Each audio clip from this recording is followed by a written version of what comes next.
हर साल 6 सितंबर को पाकिस्तान एक बहुत ही विचित्र उत्सव मनाता है। इस उत्सव का नाम उसने रखा है डिफेंस डे। और डिफेंस डे पाकिस्तान 1965 यानी 60 साल से मनाता आ रहा है। 6 दशकों से एक मिथ्या को अपने ही लोगों में बोता जा रहा है और बढ़ाता जा रहा है। इस साल भी पाकिस्तान के प्रधानमंत्री ने डिफेंस डे यानी 6 सितंबर को पाकिस्तान की सारी आवाम को कांग्रेचुलेट किया और कहा कि उन्होंने एक बहुत बड़ी विजय हासिल करी थी 1965 में। पाकिस्तान का डिफेंस डे पाकिस्तान की बहुत सारी चीजों की तरह एक झूठ पर आधारित है।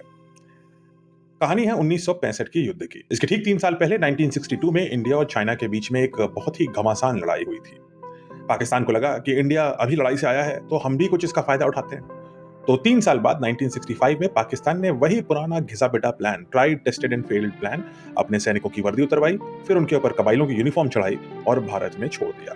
उनको लगा कि ये इन्फिल्ट्रेटर्स, जो क्रॉस बॉर्डर टेररिस्ट, जो एक्चुअली में पाकिस्तानी आर्मी के सोल्जर्स थे, उनको भारतीय आवाम कश्मीर में हाथों हाथ वेलकम करेगी, उनको लड्डू पेड़े खिलाएगी और उनको समर्थन देगी। इसका ठीक उल्टा हुआ।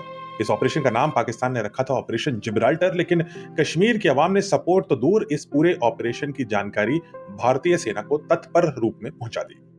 इसके बाद भारतीय सेना ने एक डिफेंसिव ऑपरेशन किया और इनको पुश बैक करना शुरू किया। ऑपरेशन जिब्राल्टर की तो कमर टूट गई।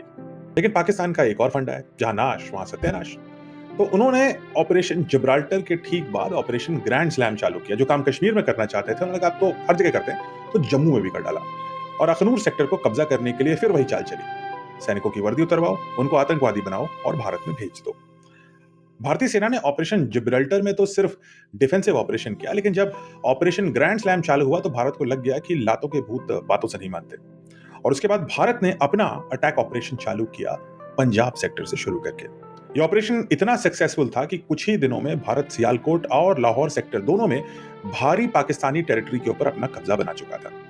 इनफैक्ट लाहौर, जो पाकिस्तान का सबसे बड़ा शहर था, वो खुद एक थ्रेट में आ गया कि वो इंडिया के कंट्रोल में आ जाएगा। और जैसा ही पाकिस्तान को ऐसा लगा, वो अपने आका उस समय के अमेरिका के पास पहुंचा कि भाई मुझे तो शांति चाहिए, और पीस पीस पीस की गुहार लगाने लगा यूएसए से, ताकि वो इंडिया को टेबल पर ला करके नेगोशिएट करवा सके। यहाँ भी आप पैटर्न देख रहे होंगे। उस समय विश्व के सामरिक और इकोनॉमिक व्यवस्था में भारत का स्थान राइजिंग स्टार का ही था। तो अमेरिका और यूएसएसआर भारत को कन्विंस कर पाए कि 23 सितंबर को एक सीज फायर वो साइन करे पाकिस्तान के साथ। इसके बाद सोवियत संघ में ताशकंद नाम के शहर में भारत के प्रधानमंत्री और पाकिस्तान के राष्ट्रपति, दोनों को बुला करके एक संधि साइन करी गई 10 जनवरी 1966 को। अनफॉर्चुनेटली 11 जनवरी को ताशकंद में ही लाल बहादुर शास्त्री जी का निधन हो गया। सन 65 के इस युद्ध की कहानी में अभी और भी कुछ बचा है, अगले पार्ट में देखते हैं।